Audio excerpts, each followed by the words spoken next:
In 2008, the Pokémon trading card game would debut the Stormfront set, arguably the greatest set of all time.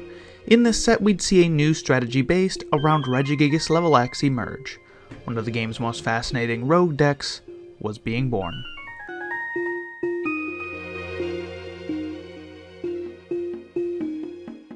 Regigigas LV.X is one of the most interesting cards ever printed. As part of Diamond and Pearl's key LV.X mechanic, you must put it on top of an active Regigigas in order to level up, kind of like another evolution.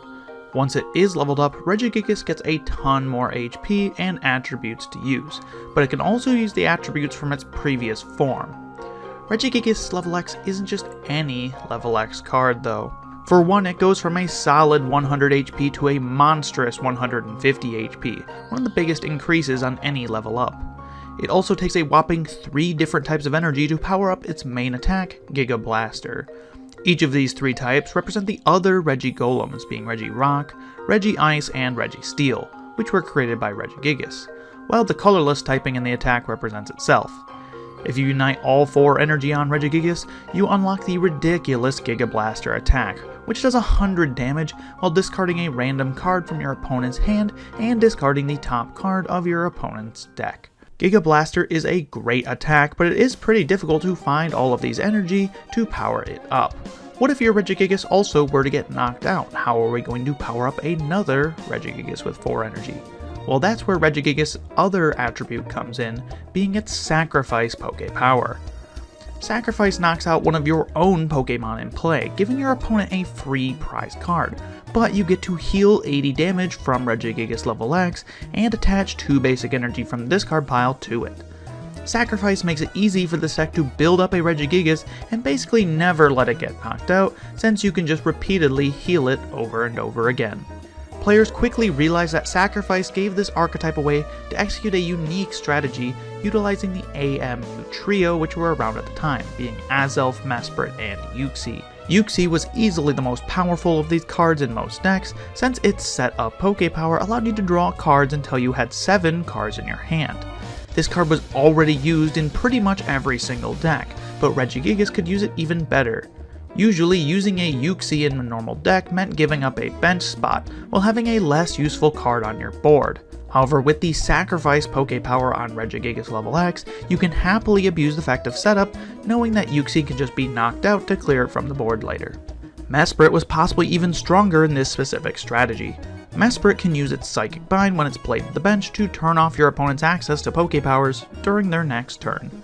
This combined really well with Giga Blaster, since you can remove cards from the opponent's hand while denying them access to Poké Powers which they would usually use to let them draw more cards. Once these Pokemon are sacrificed to Regigigas, you get more bench space, which allows you to use even more useful Poké Powers or reuse the sacrificed target by retrieving them from the discard pile and putting them back into play again.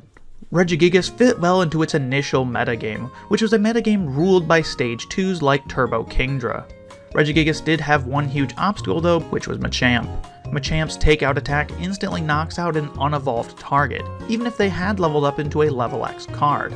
Its fighting type also gave Regigigas trouble, since even if Regigigas could dodge the takeout attack by preventing the effect of the attack, a weakness-boosted Hurricane Punch could still be quite troubling for Regigigas to deal with. While Machamp was not the be-all end-all in this heavily Stage 2 focused metagame, it was definitely about to become one of the most important cards in the game for the next couple of years. Otherwise, Regigigas was a solid contender in this Diamond and Pearl to Stormfront metagame, competing as one of the new top strategies from the set. If you've been enjoying this video, please do be sure to give it a like. I greatly appreciate your support as it helps motivate me to continue making more content. Thank you for 7,000 subscribers as well. Anyway, let's talk about the cards that brought Regigigas back into the spotlight.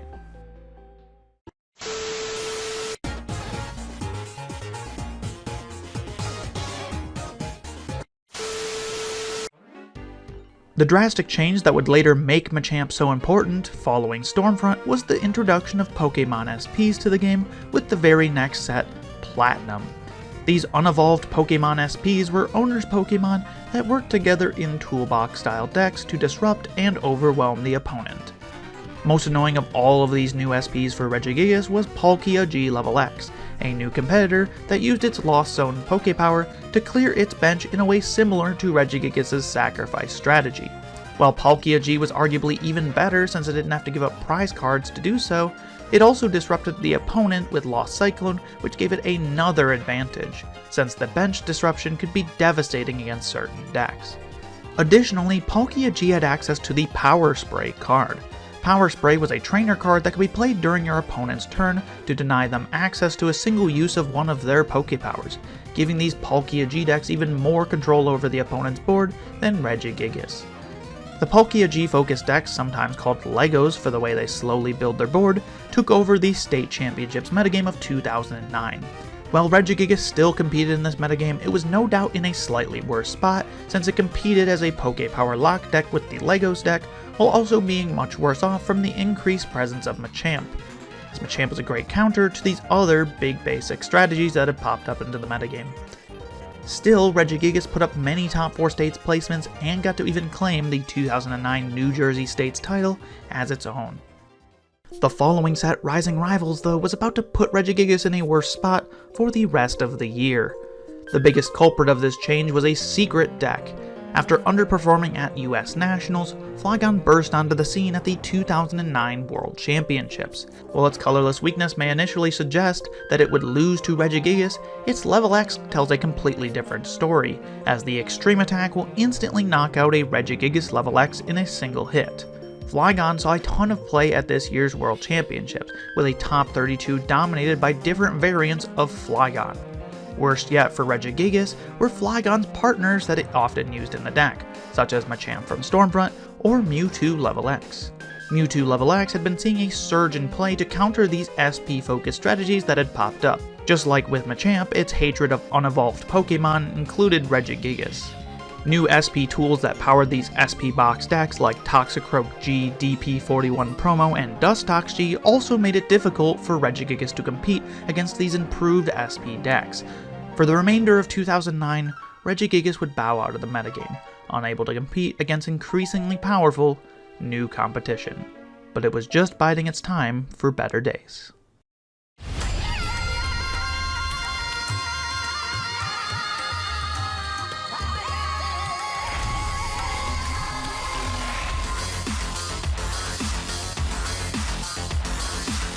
Going into the 2009 to 2010 season, Regigigas gained some valuable new assets. Prior, Regigigas leveled up from a far worse Regigigas from Legends Awakened. While it did have a useful Pokebody, it was definitely a far cry from the power that Dragoff Regigigas would bring to the deck. Dragoff is a great attack that gets to target down a benched Pokemon, potentially leaving it stranded in the active spot. Regigigas can use this to trap useful Pokemon like Claydol with a high retreat cost in the active spot, and you can use it to clean up low HP bench targets while the opponent is still setting up. This Regigigas can also use a new Giga Hammer as a powerful damaging attack. 2 other new cards also brought Regigigas back into consideration. Double Colorless Energy let Regigigas utilize the attacks on this new Dragoff Regigigas for a much lower cost. Meanwhile, Expert Belt made Regigigas deal even more damage and live even more attacks. Since this deck often just loses if your Regigigas would get knocked out, the downside of Expert Belt, where you give up an extra prize card, is hardly of consequence for Regigigas when you were having a 170 HP Pokemon. Still, Regigigas was an underrepresented choice in this new metagame, as many of the issues that plagued it previously remained in this meta. Despite this, it made a comeback with a top 32 placement at the US National Championships in 2010, the biggest Western tournament of the year. Jeff Prasad took a rogue Regigigas deck on an incredible run before losing to a Sableye SP deck that unfortunately ran a Mewtwo level X, aiming to beat other basic decks. Unfortunately, Regigigas was caught in those basic crosshairs. Regigigas made one final notable placement in the 2010 season, but this time at the World Championships, where it made a top 16 placement, its best yet. Rogue deck aficionado Tommy Hebloom took his own spin on Regigigas to great success. This time, Regigigas wouldn't easily be toppled by Mewtwo level X, since the evolved Abomasnow was there to answer the call. The new Judge Supporter card was another fantastic addition to this deck, allowing Regigigas to limit the opponent's hand size, especially with Giga Blaster discording even more cards from their hand. Following a triumphant return to form, Regigigas would get a bit stronger in the following season. Pokemon's yearly rotation severely nerfed or removed many of the competition decks for Regigigas, leaving it in a better spot. While Regigigas did lose its Unknown G, leaving it completely hapless to Machamp, it gained enough new tools from the following sets to keep it at the top of its game. For one, Sage's training gave Regigigas a powerful new draw supporter to power through the deck while discarding energy. Another new supporter, Twins, was a great asset, since you could use your sacrifice to force the opponent to take a prize card, which allowed access to Twins, which would find you any 2 cards from your deck and add them to your hand. While these tools were great, unfortunately Regigigas would never become the tier 1 deck to take over the metagame, but its new tools let it leverage its good matchup into popular SP decks like Luxchomp and Sableye for the entire next year. Regigigas was able to get some solid top placements, like a top 8 at the European Challenge Cup. Regigigas' career would unfortunately conclude with the 2011 mid-season rotation. I've covered this before, so I'll keep it brief. Essentially, the game completely broke from the rule changes brought by the new black and white set, which removed all restrictions for the player going first. These restrictions are put in place to ensure that the player who goes first does not have a huge advantage over the player who goes second. Players quickly found ways to abuse the many cards balanced around these turn 1 restrictions that had been printed in the Diamond, Pearl, and Platinum era. With this, a turn 1 win was not only possible, but very likely, leading to the Pokémon Company removing all of the Generation 4 cards from the game, except for Heart Gold Soul Silver. In a new era dominated by destructive dragons that unleash powerful attacks much more easily, maybe it was better to see Regigigas' career end on a high note, than to see it wither in the face of unforeseen levels of power creep wrought by Generation 5. Regigigas had a pretty good run. While it definitely struggled in the late 2009 season, Regigigas made it count with an impressive 2010 Worlds placement and some success in the 2011 season as well.